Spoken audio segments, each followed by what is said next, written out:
Bonjour, je m'appelle Zoé Grimbert et je suis actuellement post-doctorante dans le programme ANR en MIG. Je suis historienne et j'ai soutenu ma thèse d'histoire contemporaine en 2020 à Sciences Po Paris. Elle portait sur le secteur juif du Parti communiste français de la Libération à la fin des années 50. Dans le cadre de cette thèse, j'ai consacré un chapitre à la prise en charge des enfants juifs après la Shoah par des organisations juives communistes. J'ai alors posé les bases de mes nouveaux projets de recherche. Après ma thèse, j'ai en effet souhaité me spécialiser dans l'histoire de l'enfance en guerre et en sortie de guerre, à travers le cas spécifique des enfants juifs pendant et après la Shoah. Ce cas m'a conduite à étudier des déplacements d'enfants, notamment les enfants juifs cachés en France pendant la Shoah, parfois séparés de leur famille dans le cadre de cette expérience, mais aussi des enfants juifs polonais ayant survécu à la Shoah, puis ayant été déplacés après-guerre dans des camps de personnes déplacées en Allemagne, avant de rejoindre, en France, des organisations de prise en charge de l'enfance, notamment pour les enfants orphelins, donc des maisons d'enfants.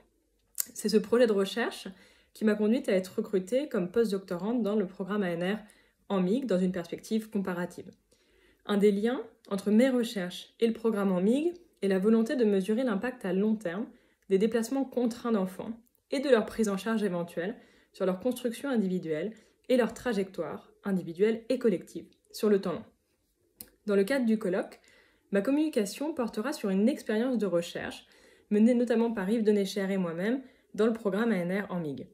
Il s'agissait d'ateliers de recherche et d'une expérience de coécriture de l'histoire entre des historiens et historiennes et des Eurasiens et Eurasiennes, c'est-à-dire des enfants métis d'Indochine, rapatriés en France métropolitaine dans le contexte de la décolonisation. L'idée des ateliers était de susciter la parole et la mémoire dans un cadre collectif et sous l'œil d'un documentariste, Vincent Pouplard, et de son équipe.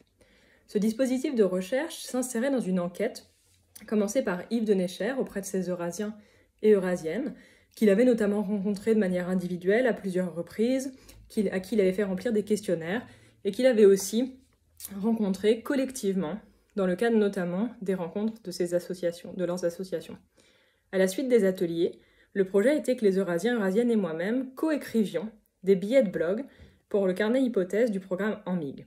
L'idée était de faire naître une parole différente de la parole historienne, mais aussi une parole différente de la mémoire des Eurasiens et Eurasiennes, à la fois leur mémoire individuelle, mais aussi leur mémoire collective, qu'ils fondent, qu'ils écrivent, qu'ils diffusent dans le cadre de leurs associations. Je vous en dirai plus lors de mon intervention.